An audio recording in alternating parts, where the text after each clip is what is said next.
Hi there, my name is Sophie Hatch, and I'm going to speak to you about a community suicide prevention initiative that I ran as a team of one.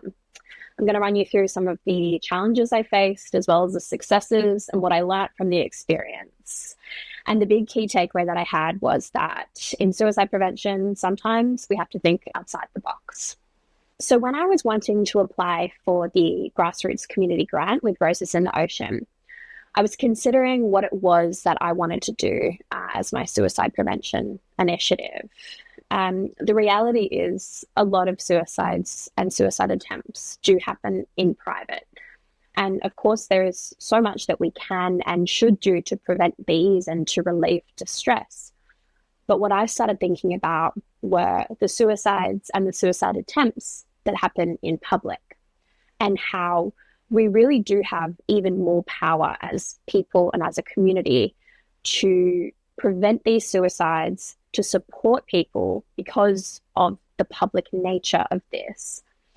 So I felt like this was really something tangible that I could do here to make a difference. And that's what I found is so key when you're working in suicide prevention, because before anyone else is going to believe that what you're doing can help, that lives can be saved because of what you're going to do, you have to believe that too. And that will help you get through the challenges that you will inevitably face. So I decided to focus my community suicide prevention initiative on a particular location where suicides do tend to occur more frequently. The first challenge I faced was that the local council and government had already done a lot of work at this particular site in by way of suicide prevention. So they'd done engineering, signage, raising awareness, working with local charities and police. So I did have the thought of what else could I possibly contribute? And having that thought is something that can really deter you from sticking to your motivation and your goal. And what I kept reminding myself of was, no matter what's been done already, if lives are still being lost, then it's not enough, because until we reach zero suicides, we have to keep fighting. The next unique challenge that I faced was the fact that when you're looking at suicide prevention in public locations, it's a really fine line between acknowledging that suicides do happen at the site, but also not drawing attention to the fact that they do, so as to dissuade any social contagion. So this met me with the question of, how do you prevent suicides at a place where they do occur without making it too explicit that suicides occur at that location?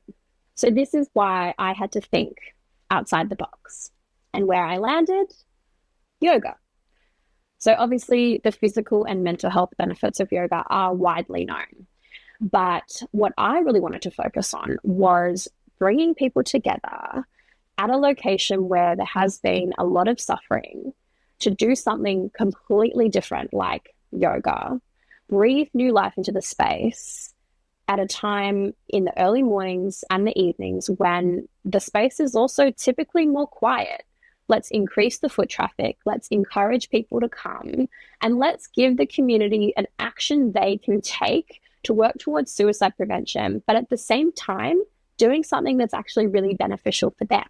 So whilst I was really excited about the idea and I could really see the potential, one of the challenges I faced was people questioning, will it even make a difference? Is it even worth it? If you're only doing it a couple of days a week at certain times, is it really going to save any lives? And it was those seeds of doubt that I really had to grapple with, particularly being a team of one. It's just me. It's just me being faced with those challenges. And if people are saying to you, oh, it's not going to make a difference, or is it even worth the effort? If you start to believe that, then you're not going to be able to keep fighting for suicide prevention, because at the end of the day, what is it to be worth it? Really, we're looking to save lives and relieve distress. Maybe that's a hard metric to measure, but it's not about measuring it. If we happen to save one life, if we happen to relieve the distress of one person, then that's worth it to me. And that's what I had to keep telling myself. We're not going to know if it's going to have an impact necessarily but that's okay because at the end of the day, we have to do something. And like I said, if the suicide rate is not at zero, then we've got to keep fighting. But the thing that I didn't really expect or I wasn't prepared for was the impact that it was going to have on the community.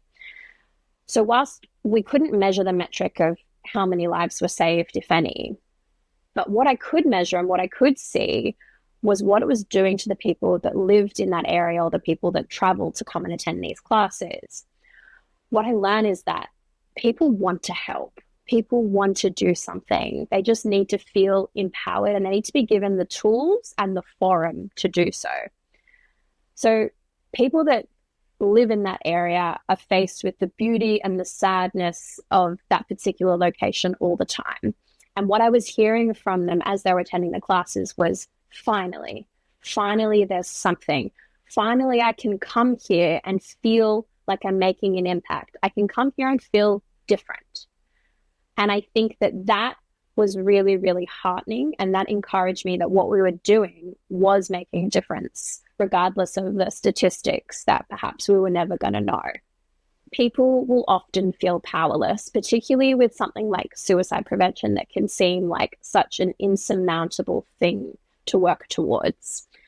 But people really do want to help, and they actually just need that forum, that one person like me, to start the initiatives, to tell them, hey, come to this, share this on social media. And I realized that people will. They'll tell their friends and family, they'll show up rain or shine because they want to help, they want to contribute. But we also need those people who are willing to put their hand up, even a team of one like me, and do that initial work. Get the community on side, get the community collaborating with you, and then it can become a much bigger thing than this little idea that you had to begin with.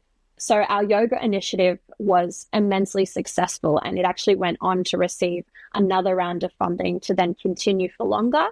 And it got to the point where our sessions were fully booked out. People were begging to come along. It was really, really amazing and a heartening experience to see my little baby of an idea become this staple of the local community. I'm really hoping to continue it for forever if possible. And I also really want it to be a blueprint for alternative methods of suicide prevention. We've got to think outside the box. Of course, all the research and everything we know so far, everything that's inside the box is so valuable. But until no one's dying of suicide, we've got to think of everything. We've got to try anything. So the key takeaway for me from this experience is something that I want to share with anyone working in suicide prevention is that if you're finding yourself with an idea and you're wondering, will it work? Will it be enough? Is it worth it? Just remember that anything is worth it and you can make a difference even as a team of one.